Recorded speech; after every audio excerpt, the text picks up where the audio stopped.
imagine that all of us have learned from experience the truth of the old saying, you don't know what you have until it's gone.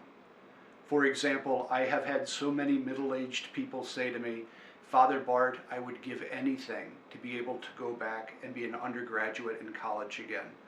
At the time, I didn't take my education seriously. I didn't realize what a privileged time in my life that it was, that I had nothing else to worry about except to learn, except to study. And yet, at the time, I didn't want to be there, and I tried to pass my classes with as little effort as possible. But now that I have a family, now that I have a job, and so many people making demands on me, I realize there are so many things that I would love to learn. And yet I will never be able to go back to that time in the past, to that privileged moment. What I wouldn't give to be able to do that once more. Or again, I have had people say to me, Father Bart, when I was younger, I lived a life of hard partying, hard drinking, hard smoking, and I lost my health as the result of it.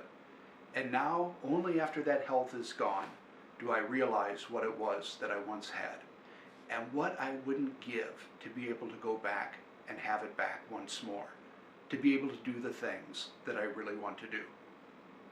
And in a sense, that's the mystery of this Holy Week that Christians are called to contemplate, that we do not realize who we truly had until he was gone.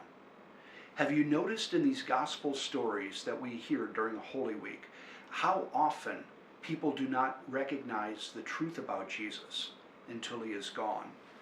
Judas, for example, immediately after he sees Jesus condemned by the church authorities, it is then that he realizes what he did, and he repents, and he throws the 30 pieces of silver onto the floor. Or the Roman centurion, it is only after Jesus dies, at that very moment, that the centurion says, truly, this man was the Son of God. There's a power in that loss that opens our eyes in a way that nothing else can. And do you remember the story after the resurrection of the two disciples on the road to Emmaus? And they do not recognize the risen Jesus who walks with them. And it is only in the evening, when they sit down to supper and Jesus breaks bread for them, that they recognized him in the breaking of the bread.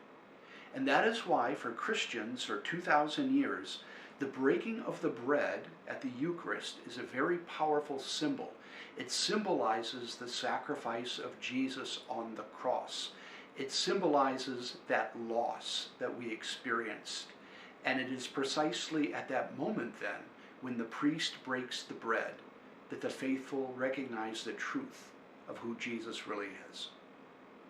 And yet at the same time, this is a loss that we don't have to live with for the rest of our lives. It's not like losing that opportunity for college. It's not like losing our health.